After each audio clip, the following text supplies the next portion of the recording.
This is the American Greed Podcast, presented by CNBC. I'm Stacy Keach. In this episode of American Greed. 911, where's your emergency? Sounded like a plane crash. A car hit your house? It felt like that. That was one hell of a boom. It's a massive explosion in the middle of the night that destroys homes. They can't get out. Oh my God, look. And takes lives. One person thought it was the end of the world. Another person said it was like standing in death. But this is no accident. Why would somebody do this intentionally? $300,000. That's what it was done for, $300,000. As they pick apart this insurance fraud gone wrong, investigators close in on suspects Monserrate Shirley. It feels horrible when everybody's just like pointing on you like if we did something wrong. And her conman boyfriend, Leonard. He never felt bad about hurting anybody. He didn't care. He had a demon in him. And when the law closes in, Leonard calls for more violence. Sir, your neighbors think you're a killer. Are you a killer, sir?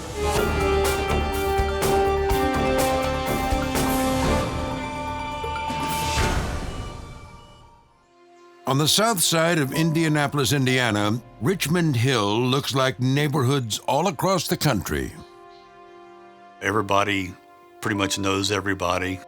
It felt like a little small town community in a big city.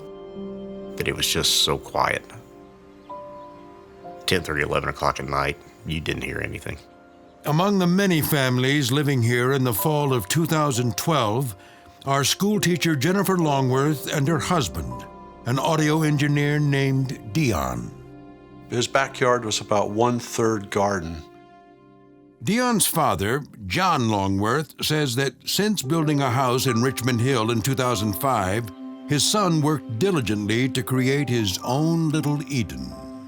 He had blackberries, raspberries, apples, pears, and many kinds of flowers that he actually knew the Latin names for all of them. On Saturday, November 10th, 2012, the sun that helps grow a bounty for Dion shines unseasonably warm upon him and his neighbors. As this perfect day turns to night, families settle in to watch TV or cozy up in bed. I probably hadn't been asleep but maybe 20 minutes, and the loudest, ungodly sound I ever heard in my life. It woke us straight up out of bed. 911, what's the location of your emergency? So there was a big old boom here, man. The whole house just like shook like it was a huge bang. It was large, and it was a huge explosion. Our house shook so bad, I thought a car had actually hit our home. Richmond Hill resident Doug Aldrich. Items were falling off the wall. We really didn't know at the time, at that second, what had happened. I'm seeing smoke. We hear sirens right now. You need to get over here right away. But whatever it was pretty major. Does anybody have any idea what the hell exploded? It's an explosion so powerful, it moves the needle of an earthquake sensor 26 miles away. Insulation falls from the sky like snow, and neighbors emerge into a dark suburban hellscape. You actually hear people screaming because they were in such a panic. What? It's in the house! What? Everybody get back! There can still be gas! I remember seeing neighbors walk past away from the explosion, just drenched in blood. People aren't supposed to see that in their lifetime. You know, your neighbors bleeding. And then it was just chaos. Amid this chaos, Kelly says her husband runs outside, then returns with news. All he was saying was, it's gone, it's gone, it's gone. I said, what's gone? He said, the house is gone. And I looked at him, still half asleep, and said, what are you talking about? I said, I'm standing in the house. Our house is not our house. The neighbor's house is gone. The missing house belongs to a nurse named Monserrate Shirley. Her next-door neighbors, the Olvies, have also been hit hard. I went from standing there with the soda in my hand, watching TV, to flying across the room. I can remember hearing my youngest daughter scream, "I'm bleeding." I can remember my ex-wife yelling something at her. Then it was lights out. Neighbors rescue Olvie and his family members before a quickly spreading blaze consumes their collapsed house. I'm on the scene. I'm on the rear of this incident, and we have extensive damage to a lot of houses along this area. We got a lot of frantic people back here. On the other side of Shirley's home, the explosion has destroyed the Longworth house, killing Jennifer instantly and trapping Dion below 2 stories of rubble. Keep the air clear. I got an entrapment on this side. We're trying to get the people out of here. Through a small opening in the debris, Dion calls to neighbors and talks with some of the firefighters under the command of Battalion Chief Mark Culver. You could actually see him and hear him, and he was pleading with us to get him out. One of my guys was actually laying down with him, had his hands on him, but you're talking an opening that was a few inches wide to try to get him out. 2 firefighters struggle to extract Dion, racing against the elements in this tinderbox of exposed lumber. Give us water on this north side line as soon as you can so we can get these people out of this house. The fire marched across that house from the opposite end towards where we were, where Mr. Longworth was trapped, so fast. I had to pull my guys physically back for their safety because it got so hot so quick. These men, trained to save lives, must retreat. All companies have been pulled back and mustered on the streets. And Dion Longworth, just 34 years old, perishes in the flames. That's something we'll live with the rest of our life. It's one of those things that you wish you never see. In the morning, Dion's father receives the news every parent fears. And that's when it just kind of, the bottom falls out and well, that's just the most awful feeling I ever had. I don't know how to describe it because I've never had it with anything else. We're going to need a representative from unsafe building or some code enforcement agency. We have several homes that are damaged that are going to require inspection. All around Richmond Hill, neighbors are dealing with tragedy. And in the morning's first light, news reports provide the first real view of what occurred. It was described as a war zone, and upon entering the Richmond Hill subdivision, you can clearly see why. I cried. I just couldn't believe how bad that was. I mean, it looked like someone had dropped a bomb in the middle of our neighborhood. If a plane would have crashed inside that neighborhood, there'd probably been less damage. And I just looked at it and said, oh my God. If you had told me that 40 people had died, I would have believed you. It's not something I was used to seeing in Indianapolis. These houses, some were obliterated. Reporter Rich Van Wyck. Some caught fire, some collapsed, some were shredded, some knocked off their foundations. Every time you thought you've seen everything, you looked at another house. You went around the corner and just realized how bad this is. Homes are in obvious ruin.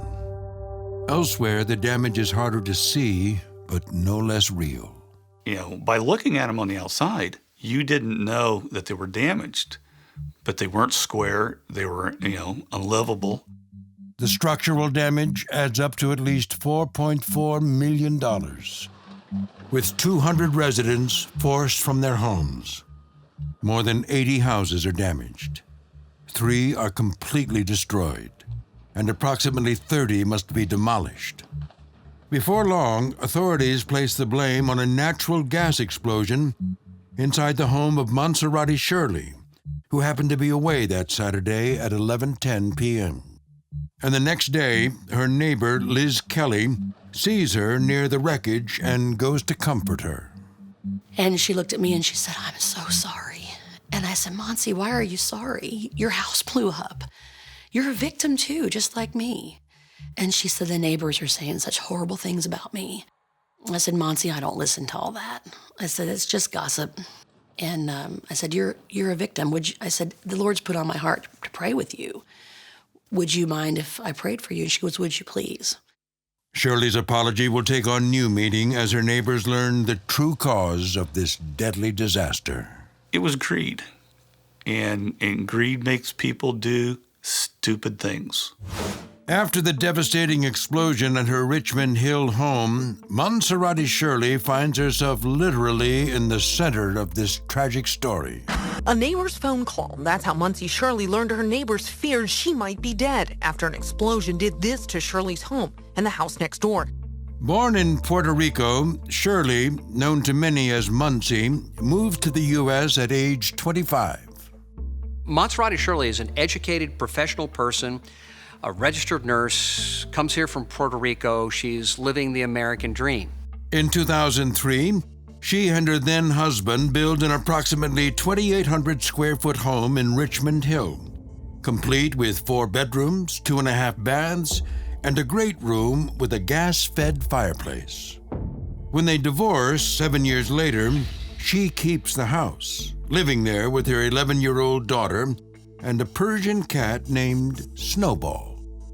In November 2011, Shirley heads to Crazy Street, a bar on the south side of Indianapolis.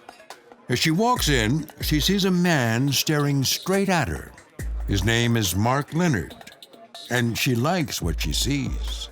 Friend of Mark Leonard, Mark Duckworth. What attracted her the first time would probably be the blonde hair, blue eyes. He always tanned and had his hair highlighted to the max. Former Marion County Prosecutor Denise Robinson. She found out later he drove a nice vehicle, a Hummer. Seemed to be dressed nice, seemed to be flashing money.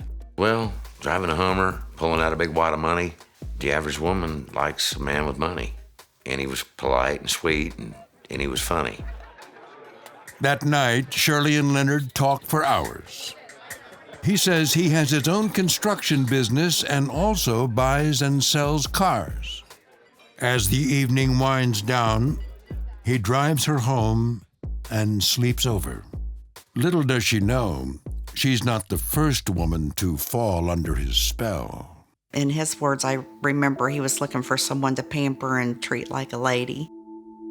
Years before Shirley ever entered the picture, Joanne Engel says she meets Mark Leonard on a dating website called plentyoffish.com. Well, he said he was an entrepreneur and really wanted someone that he could settle down with that could complete him. Raising a disabled son alone, Engel is a nurse who's spent a career taking care of others. Now she thinks she's met a man who'll take care of her.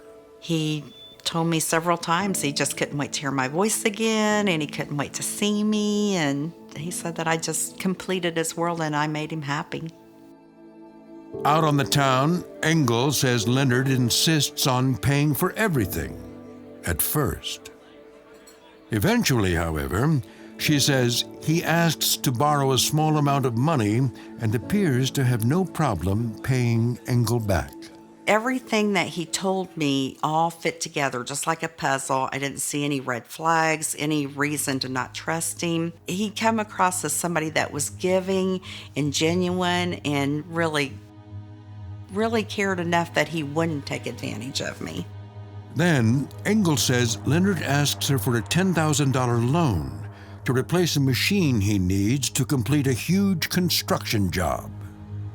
He goes, at this job, I will make $300,000. He goes, I'm within a month of completing it, and somebody came and stole this big machine from the job. And without that machine, I can't finish the job. I don't know what I'm going to do. Blinded by love, Engel says she gives him the money. And he soon comes back asking for $30,000 more. When she says no, Leonard dumps her the same day. And Engel says she never sees him or her 10 grand again. I was really looking for someone just like him. So yeah, it broke my heart. Authorities say Engel is not his only victim. I think Mark Leonard played off primarily women's insecurities. He took advantage of women who were older, who had not had a man in their life for a significant period of time. He told them he cared about them. He pretended to care about them. Leonard's own relatives say he's a hustler who's addicted to money. And police records say he's also pulled off many other love cons and insurance scams in the past. For Mark Leonard, he had the Harleys. He had a Cadillac. He liked the lifestyle of cars, but he also liked the faster lifestyle of going to casinos, hanging out with friends, and spending money. So when Monserrate Shirley meets Leonard and brings him home in November 2011, she may be attracted to him, but it's clear that she also has something he wants. She had a house. She had a job. She had a pension plan. For Mark Leonard, this was the culmination of all of the scams that he had come up with in the past. Within weeks of meeting, Mark Leonard and Monserrate Shirley are living in her Richmond Hill home. Together, they ride motorcycles and visit a nearby casino, and she takes care of him when he falls ill. But if Leonard came looking for a meal ticket, he soon learns it's not what he thought. It turns out Shirley's been living beyond her means. She's buried in credit card debt, has declared bankruptcy, and owes more on her house than it's worth. But that's not going to stop his scheming. Very quickly after meeting, he convinced her to raise the contents coverage on her home from basically $100,000 to $300,000, so in essence tripling the contents coverage of her home. With this policy change, there'll be money to help pay off Shirley's 2 mortgages, plus $300,000 for the contents of the home, if it's completely destroyed. And soon, Leonard begins convincing Shirley this is what's going to happen. At first, she resisted. She said no, she didn't want any part of it. But from her testimony, Mark Leonard persisted. Mark Leonard brought it up to Monserrate Shirley and said it was something that they could get away with. I think she was physically attracted to Mark Leonard, didn't want to lose him. Indianapolis Police Department Detective Sergeant Jeffrey Wager. She was really stressed by her financial situation and was probably looking that this could possibly be an out for her. Shirley later says she thinks they'll just be starting a small fire. And the last weekend in October 2012, they kick their plan into action. She drops off her cat, Snowball, at a local kennel, and her daughter stays at the home of Glenn Holtz, a friend of Mark Leonard's, who she says helped convince her that this would all be easy. She and Leonard head to a casino, where they are safe from harm and sure to be seen. There, they wait for word that Leonard's acquaintance, Gary Thompson, has done what Mark is going to pay him $5,000 to do. Gary Thompson was supposed to pour gasoline throughout the house and then light it on fire and leave the scene. Gary Thompson ultimately, for whatever reason, didn't do that.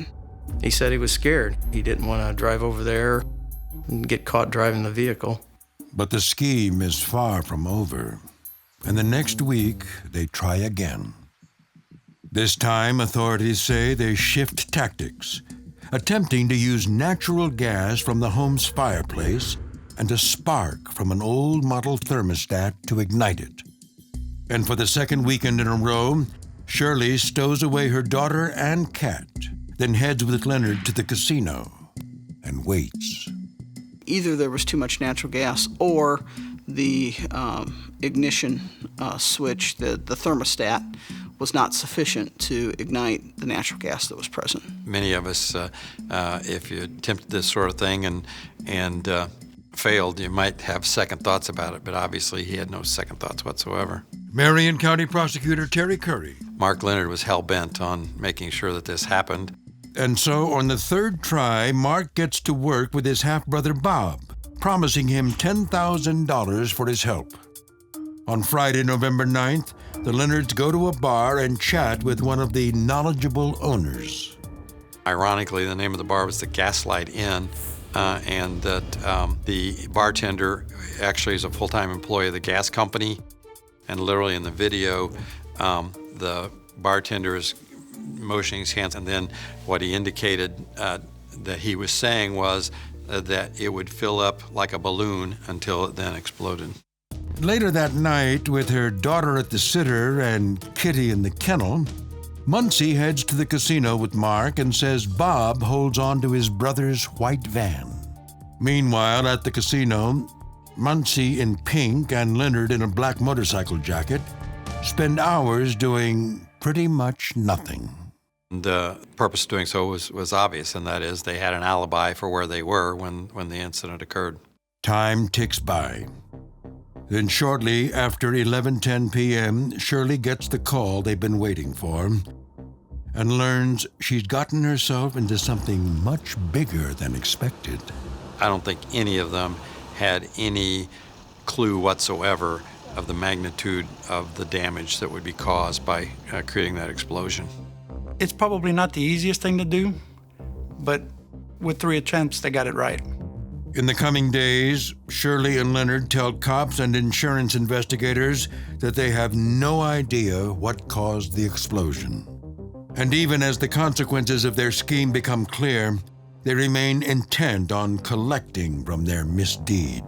Monserrate Shirley, for example, told the insurance company they had purchased some expensive items, including, she said, a Picasso painting.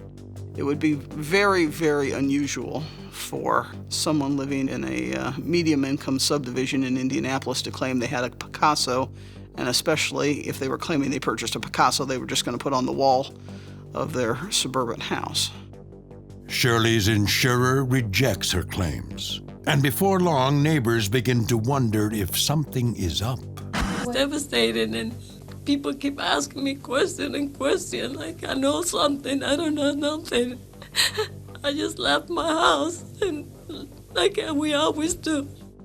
Hoping to exonerate herself, Shirley talks to reporters a few days after the explosion. Didn't seem sincere. Richmond Hill resident Doug Aldridge. We call it the fake tears interview. It feels horrible when everybody's just like pointing on you like if we did something wrong. Leave me alone.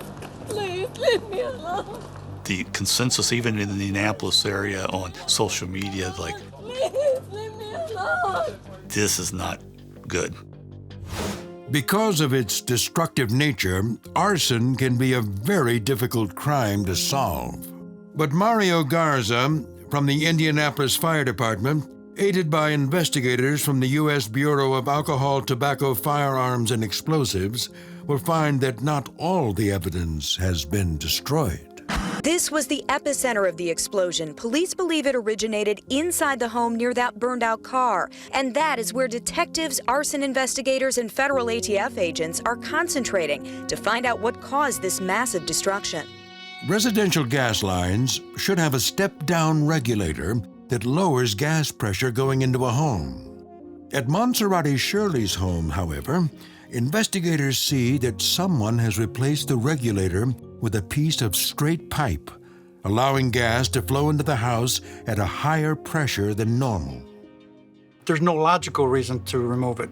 In fact, it's a safety hazard to remove it. Your appliances don't work, there's too much gas coming into your house, you're just looking for problems. The only reason to remove the step-down regulator would be to put a lot of natural gas into your residence. Arson investigators also spend weeks exhaustively looking for a missing fireplace valve, called a Dante valve, and find nothing. If you remove that Dante valve, the gas flow comes in much faster, it's unregulated, and the house fills up much quicker with natural gas. They also find evidence that the home's microwave and a nearby cylinder blew apart from the inside.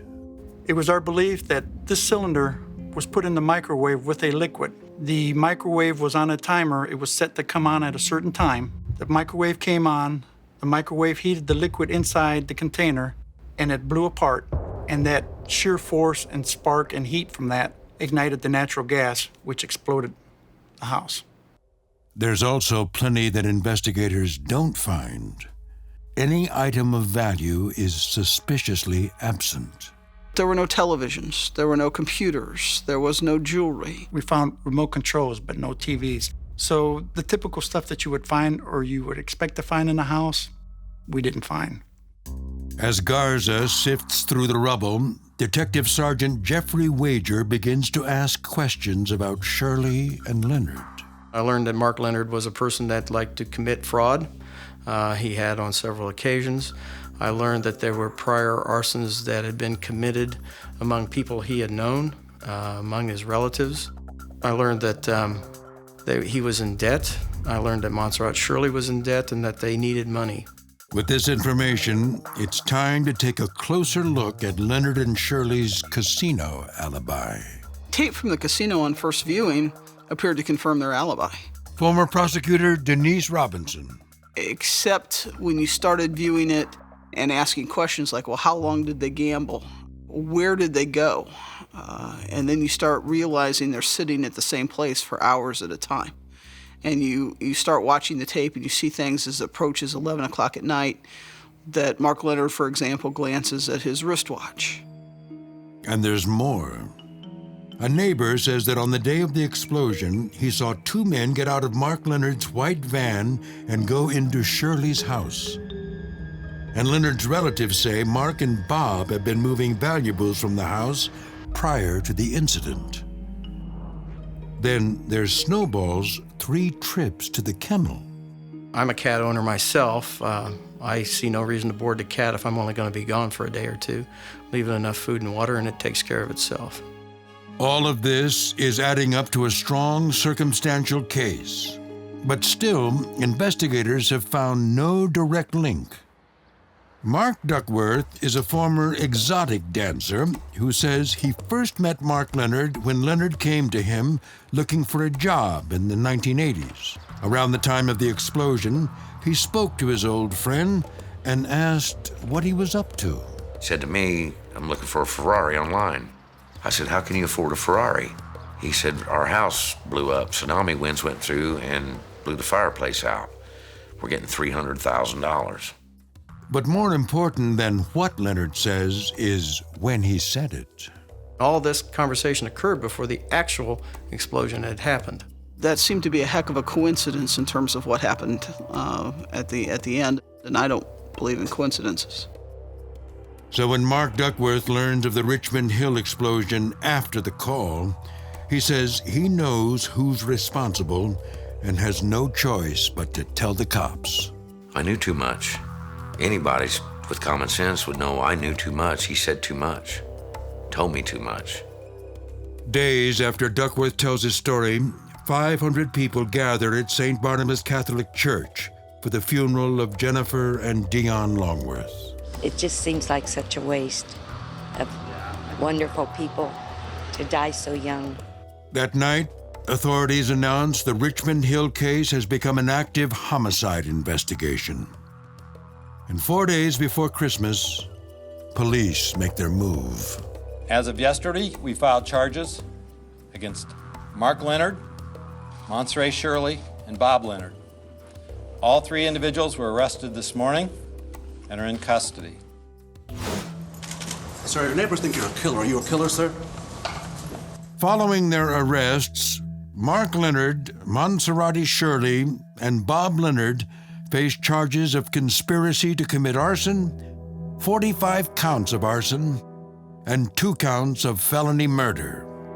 Inside Marion County Jail, Mark Leonard knows that if convicted, he could face life without parole. He also learns from court filings that a big part of the case against him involves his chat with MD, aka his old friend Mark Duckworth. Soon, though, Leonard makes a new friend, a fellow inmate named Smitty, who he thinks can help set things right. Mark Leonard believed that Smitty was a person that was involved in a Southside motorcycle gang who had a history of killing people, and he believed that Smitty would know someone that could kill someone. Smitty does nothing to dissuade Leonard of this idea and gets Leonard to draw a map pointing the way to Duckworth's home. Hello, this is a prepaid call from Mark for Jay. An inmate at the Marion County Jail. Then, in mid-March 2013, Smitty helps Leonard call a guy on the outside named Jay so they can work out the details. I'm going to make it look like a suicide. Oh, for real? Yeah, because if See, this way, it'll get me out of jail pretty much instantly. If you have him call 911, like from his cell phone, right before you do it, and I got 3 sentences that I wrote down. That if you just have him say these 3 sentences inside that 911 call right before, it'll get me out of here quick. What do you want him to say? I want him to say, I did not mean to frame Mark and Muncie for their own house in Richmond Hills. Originally offering $15,000, Leonard says that if Jay pulls it off, there'll be an extra $5,000. Oh, for real? Yeah, dude, because this is going to make a big difference right here, and it's a little bit tougher to get done, so. Yeah, man, I'm going to get it done then for sure. All right. It ain't gonna be no problem. How soon do you think you're going to get out, though? Well, if you do it that way right there, I would say no longer than a few days. With this plan, Leonard sees freedom in sight, and authorities say he might be onto something. Had Mark Duckworth been killed, had that phone call been made, it would have seriously caused me to reconsider whether we had sufficient evidence to go forward with the case. But there's a big problem. Smitty is hardly Mark's friend. He's a jailhouse snitch, and Jay is hardly a hitman. Mark Leonard thought that Jay was a badass motorcycle assassin and was going to solve all his problems when, in fact, he is really a ATF agent. 2 weeks after the call, prosecutors charge Leonard with an additional count of conspiracy to commit murder. It's not his only setback. Mark, what do you think of Monserrate Shirley testifying for the government? Will let her testimony change your plea at all? In 2015, Shirley strikes a deal, agreeing to provide law enforcement with an inside view of the conspiracy that led to the destruction of Richmond Hill. She completed the picture. She certainly gave us an inside perspective. Following her plea, authorities announced more arrests, including that of Mark Leonard's employee, Gary Thompson, who helped with the first 2 attempts, and Glenn Holtz, Leonard's friend who knew about the plot but kept silent. We're ready. We've been ready, but it's time to get this case to a jury. Nearly 3 years after the explosion that decimated Richmond Hill, Mark Leonard's trial gets underway. When it's time for opening arguments, Leonard's lawyer makes a bold gambit. She admits that Leonard caused the explosion, but says he had no intent to kill anyone, calling it a stupid and selfish insurance fraud that went horribly wrong. Rich Van Wyck. When I heard that, I didn't believe it, and the reporters around me were equally stunned. Never heard anything like that from a defense attorney. Prosecutor Denise Robinson doesn't buy the argument. The fact that Shirley went to such efforts to protect Snowball and to protect her daughter, they may not have known they were going to blow up the whole neighborhood, but they knew the extent of what it is they were doing because they cared more about their daughter and their cat than they cared about their neighbors. Over the course of 6 weeks, the prosecution calls more than 160 witnesses, with Monserrate Shirley as the star. Following closing arguments, the jury takes less than 4 hours to find Mark Leonard guilty of all charges. A month later at sentencing, the judge calls him the worst of the worst and hands down 2 life without parole sentences plus 75 years. After his own trial, Bob Leonard is also sentenced to 2 life terms plus 70 years. Leonard's helper, Gary Thompson, pleads guilty and will spend 20 years behind bars. And Glenn Holtz, who knew of the plot but kept quiet, also pleads guilty to assisting a criminal and gets a 3-year sentence. After pleading guilty and telling authorities what she knows, some neighbors worry Shirley could get off easy. There were 52 counts that were released, including the demolition of at least 33 homes. And she could walk out with nothing but time served. That doesn't sound right to me in any way. Her lawyer argues she has a history of being abused that made her susceptible to being coerced and controlled. But prosecutor Denise Robinson says that excuses nothing. She had a daughter She had an education. She had family who would have listened to her, who would have taken her in, who would have protected her. And she didn't go to any of those sources, but simply allowed this to happen. And then, after it did happen, lied about it. It feels horrible when everybody's just like pointing on you like if we did something wrong. And she bears responsibility for what happened. She was as guilty as if she had opened that valve or set that microwave herself. In the end, Shirley escapes life without parole, but gets 50 years in prison to think about her greed. In January 2018, while serving his sentence, Mark Leonard dies of natural causes. Years after the explosion, the lots where the Shirley and Longworth homes once stood remain empty. Some neighbors have left Richmond Hill, others have rebuilt. But for those who survived that November night in 2012, scars remain. A lot of people say, why can't you just get past it? I don't think it's anything you ever get over. People lost their lives. I lost everything. I lost my sense of security. You don't get over that. You learn to live with it. First 2 years, I relived it every day. Every day. It just played over and over and over in your mind. It got to the point my wife sent me to a psychiatrist because it just, every time I saw the videos on TV, I just started crying. It's still so irritating that somebody could be that greedy that they would do this. I mean, sentences have been handed down. They will never see the light outside of that prison for as long as they live. But it's still not going to bring those two kids back. $300,000. That's what it was done for, $300,000. Thanks for listening to the American Greed Podcast, presented by CNBC. I'm Stacy Keach.